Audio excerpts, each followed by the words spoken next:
Mefiboset, un hombre lisiado de los pies, tuvo una infancia olvidada y despreciada. Sin embargo, después de un sorprendente cambio en su vida, fue recibido con honores en Israel, hasta el punto de sentarse a la mesa del rey. Esta historia es poco conocida, pero para muchos se convirtió en un símbolo de alguien que pasó de la pobreza a la prosperidad, de la humillación a la exaltación, del olvido a la nobleza. Pero la historia no termina ahí. Eso es para otra parte en esta historia que por alguna razón a la gente no le gusta hablar o cantar. Tal vez sea porque en esta parte de la historia, que es pequeña, Mefiboset fue traicionado, agraviado y nuevamente perdió todos sus bienes. Sin duda, la historia de Mefiboset es ejemplar, pero no del tipo de ejemplo que la gente cree que quiere saber más. Todo esto para que entiendas mejor. Mira este video hasta el final, porque de ahora en adelante entenderás quién era Mefiboset y qué le sucedió. Según la Biblia, Mefiboset era hijo de Jonatán y nieto de Saúl. Sí, Mefiboset era hijo de Jonatán, quien era el mejor amigo de David, y hay otra información importante sobre su familia.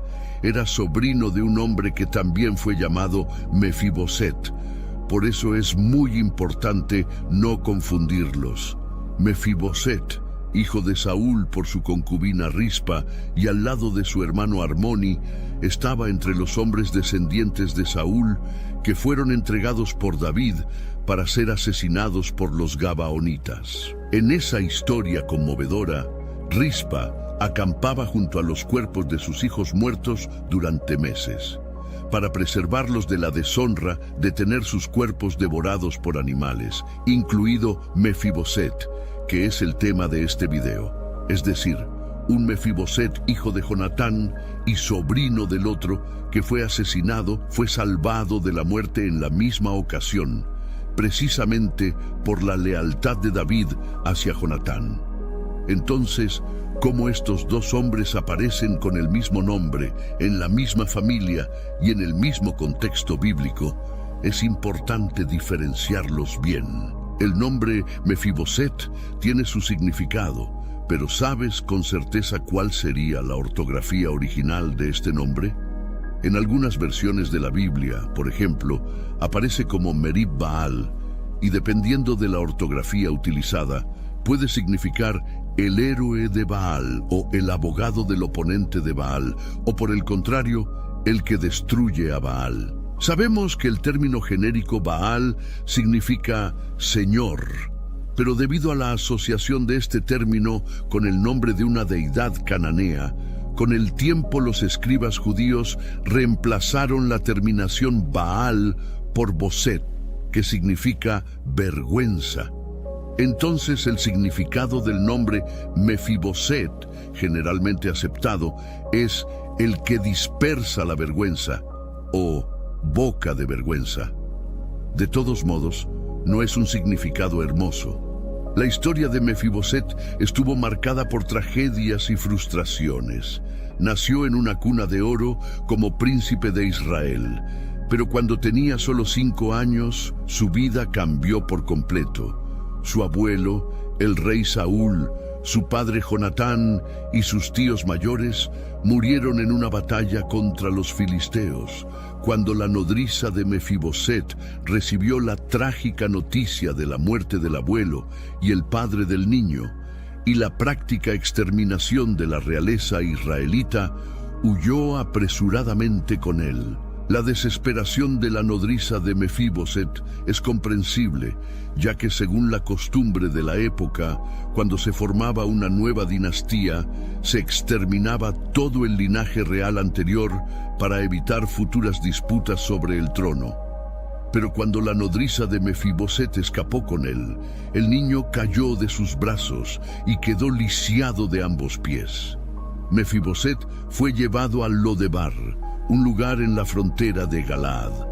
La ciudad de Lodebar estaba al este del río Jordán y probablemente también fue conocida por otro nombre. Lodebar indicaba un lugar sin pastos, pero a diferencia de lo que algunas personas creen, Lodebar no parece haber sido un lugar completamente insignificante en su historia.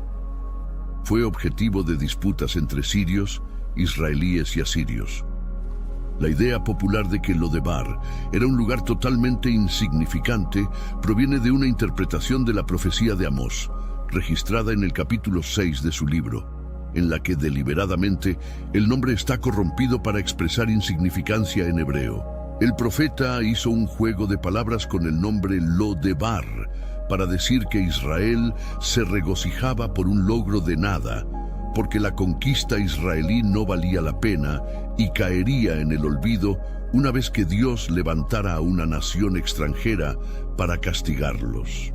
Para oprimir a la casa de Israel en Lodebar, un señor llamado Maquir, hijo de Amiel, se encargó de cuidar a Mefiboset, y posteriormente Mefiboset también tuvo un hijo llamado Mica. La historia de Mefiboset cobra verdadero protagonismo cuando David, ya establecido como rey de Israel, recuerda su amistad con Jonatán y el pacto hecho con él hace unos 20 años. David pregunta si queda alguien en la casa de Saúl a quien pueda mostrar lealtad en honor a esta amistad. En este punto, David adopta un comportamiento contrario al practicado en los reinos de la época. Busca un descendiente de la antigua dinastía, no con el objetivo de eliminarlo, sino de honrarlo y actuar con misericordia hacia él.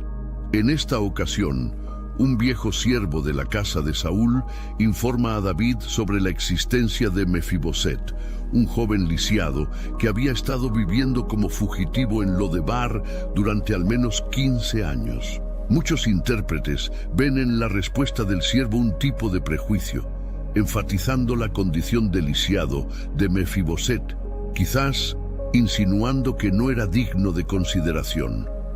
Sin embargo, David no se dejó influenciar por ello y lo hizo traer inmediatamente. La actitud de David hacia Mefiboset puede verse como un ejemplo de la gracia de Dios que llega a los pecadores.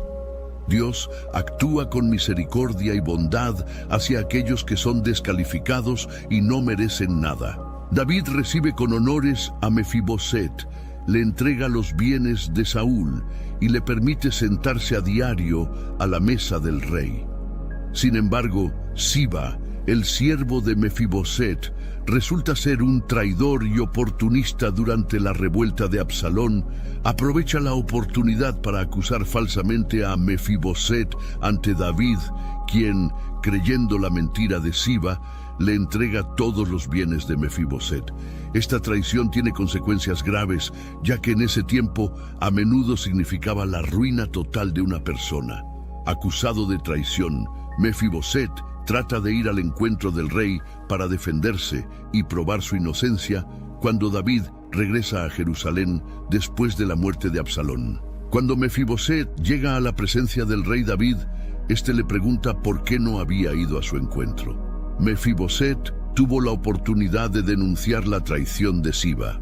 Explicó que había perdido sus medios de transporte y que, a pesar de estar lisiado, Siba lo había dejado atrás y había ideado un plan para acusarlo de traición, incluso durante el periodo en el que David necesitó huir debido a Absalón. La Biblia registra que Mefiboset lloró profundamente según la costumbre de la época, lo que significa que no se lavó los pies, no lavó su ropa, ni se cortó la barba. Esta fue una clara demostración de fidelidad al rey David, mostrando que en ningún momento estuvo de acuerdo con el plan de Absalón y que nunca se alineó con él. Después de escuchar la versión de la historia dada por Mefiboset, parece que David creyó en él. Aún así, propuso que los bienes heredados por Mefiboset fueran divididos entre él y Siba. En otras palabras, David no le devolvió totalmente su herencia. La Biblia no proporciona más información sobre por qué David tomó esta decisión. Algunos estudiosos sugieren que tal vez el rey no estaba dispuesto a convocar a Siba para rendir cuentas por su traición.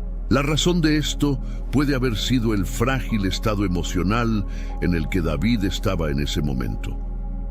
Otros intérpretes creen que David puede que no estuviera seguro de la veracidad de la explicación dada por el hijo de Jonatán. Sea cual sea el caso, el rey decidió adoptar una posición neutral como resolución de ese conflicto. Por sorprendente que sea, Mefiboset decidió renunciar a toda la herencia que había dejado con el traidor y conservar todas sus propiedades. Mostró que su verdadera preocupación se centraba solo en el bienestar de David en este punto. La declaración de Mefiboset a David muestra el tipo de carácter que tenía. Aunque la historia de Mefiboset es bien conocida a través de sermones, esta historia rara vez se cuenta correctamente. Desafortunadamente, la gente recuerda la historia de Mefiboset solo en predicaciones sobre la prosperidad. Es fácil predicar sobre el hombre lisiado y despreciado que fue sacado del olvido para recibir una herencia. Es muy fácil hablar del hombre que de repente recibió una posición privilegiada en la corte de Israel y pudo sentarse en la mesa del rey. Parece difícil predicar sobre el mismo hombre lisiado que, habiendo sido traicionado por su siervo, a pesar de ser inocente, se vio obligado a compartir su herencia con un sirviente traidor. Para muchos es difícil predicar con el ejemplo de alguien que permaneció fiel incluso cuando fue agraviado, perjudicado e incluso traicionado. Es aún más difícil predicar sobre su actitud desinteresada de renunciar a todas sus posesiones materiales, sin importar que su enemigo personal se quedara con todo lo que realmente era suyo. La historia de Mefiboset trae importantes lecciones. Sin embargo, definitivamente el enfoque de esta historia no es sobre prosperidad, sino sobre el carácter del justo que, a pesar de las tragedias y dificultades, permaneció fiel a sus principios.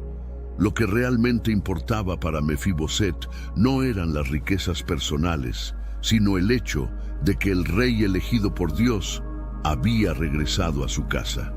Mefiboset no puso sus ojos en cosas terrenales, sino que los puso en el propósito soberano de Dios para su pueblo. Para Mefiboset no tenía sentido sentarse a la mesa real ungido por el rey ni estar en su trono. Lo más importante para él era su comunión con el rey más que toda su herencia. La historia de Mefiboset nos enseña que la verdadera grandeza no se encuentra en la posición social o en las posesiones materiales, sino en la fidelidad y el compromiso con los principios fundamentales, a pesar de las adversidades y traiciones. Mefiboset demostró un carácter noble al priorizar su relación con el rey por encima de todo.